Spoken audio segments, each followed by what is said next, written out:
Welcome to the real Monster Garage, the armored regiments of the Canadian Army. We are the crews of the armored fighting vehicles that keep the peace. And if we have to, we make the peace.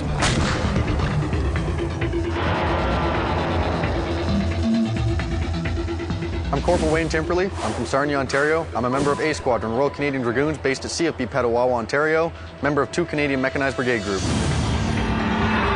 We are the eyes and the ears of the brigade. It's our job to go forward and pick up the information that the brigade commander needs to be able to determine what he wants to do with the assets that he has within his brigade. It's an exciting job just because we're out in front.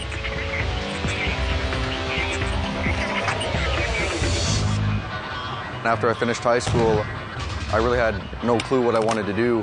My parents were pushing me to education, so I decided to join the reserves and do the education and try the military out at the same time to see if it was something I was interested in. After being in college, I knew that I could never, ever be the kind of person that goes to work and I have a cubicle. The reserves showed me it's like there's another way out there, and it's exciting, it's adventurous, it's fun. There's so many different things you can do. It's not a boring job. Until now, the highlight of my military career was being deployed to Afghanistan. You want to be able to put all the skills that you're learning here in the training area, you want to get overseas into a theater, and you want to be able to put those skills into motion. With the arrival of NATO forces in Afghanistan, the people are coming and telling us to our faces, we're happy you're here, you're doing good things for us. And we are doing good things for them. We're putting in water wells. It's not just all military stuff that we're doing over there. We're doing a lot of humanitarian aid over there. You want to be able to go over there and you want to be able to see that you yourself being there, you were part of something that made a bad situation change for the better. There are 2 types of armored vehicles that we use in the Canadian Armored Regiments. The 8-wheel Coyote reconnaissance vehicle and the Leopard C2 main battle tank. The reconnaissance crews are the first soldiers to contact the enemy. We're specially trained to gather information on the terrain and the enemy forces we find there.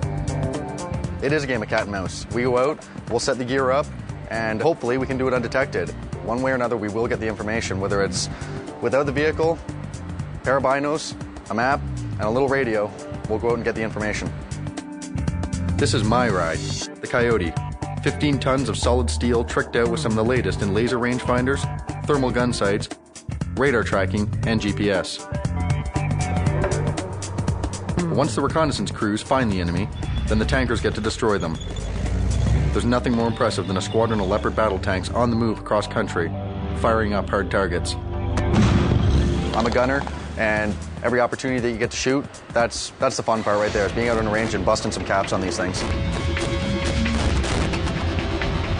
What happens if you decide to join us? Well, I'll tell you exactly how it went for me. After basic training in Saint Jean, Quebec, I was sent to the Combat Training Center in Gagetown, New Brunswick for my trade-specific training. They taught us how to operate and maintain a Coyote, how to identify Canadian and foreign military vehicles, aircraft, and equipment, how to work as a team in the field under fire. After 10 weeks, we were ready to be posted to an armored regiment and get into the action. I was assigned to the Royal Canadian Dragoons based in CFB Petawawa, Ontario. There are 2 other regular force armored units you might be interested in. The Lord Strathcona's Horse in Alberta and the 12e Régiment Blindé du Canada, a francophone unit based in Quebec. Or if a part-time job is what you're looking for, there are 17 reserve armored units across Canada. Now, let me tell you more about the trade itself. When a soldier first comes into the regiment, they're going to be employed as a driver, almost guaranteed. And basically, what you're going to learn is you're going to learn everything about this vehicle's mechanics. You're going to learn how to take care of the vehicle, and the best part, you're going to get to drive it. And they're a lot of fun to drive. They can really move. For a 15-ton vehicle, these things will get up over 100 kilometers an hour.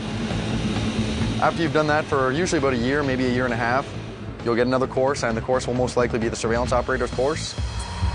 That's everything that you need to be able to sneak up and get all the information that we want to be able to pass on to brigade. It has 2 variants. One's a remote where you can take the kit and you can physically move it from the vehicles, and then the other is a mast that will come up out of the Coyote itself, and it gives you 2 different options. One, you can park your vehicles down in a low ground and just put your sensors up above so that you're not giving your vehicle's position away. Or if perhaps you're in a wood line, then you'll put the mast up and you'll basically blend in because the mast kind of looks similar to a tree. No other country in the world has it, and this is one of the reasons that we're in extremely high demand as Canadian recce soldiers. After you've done a surveillance operator stint for usually about a year, then you'll probably be moved into a gunner's hole. This is where I'm situated now. I'm the gunner of a call sign here, and that's basically the fun, sexy part. You're going to learn how to shoot this thing, and it's a lot of fun to shoot. You've got a 25mm main barrel, you've got a 7.62 coaxial machine gun, and a 7.62 anti-aircraft gun up on the top of the turret. You're going to learn how to take care of that gun. You're going to learn how to take it apart. You're going to learn how to put it back together. You're going to learn how to maintain the gun, and best of all, you're going to learn how to fire that thing. But we're not just armored crewmen. We're soldiers first. We've been through the same basic military qualification as the infantry, the artillery, and the combat engineers. It's all initiative-based. Even privates and corporals, like myself, we actually have a say within the patrol. We can bring our ideas to our patrol commander and say, you know, maybe we should try this, and they'll take it into consideration. This is a trade where you need initiative, and if you want to use your initiative and you want to be able to go places, this is the place to do it.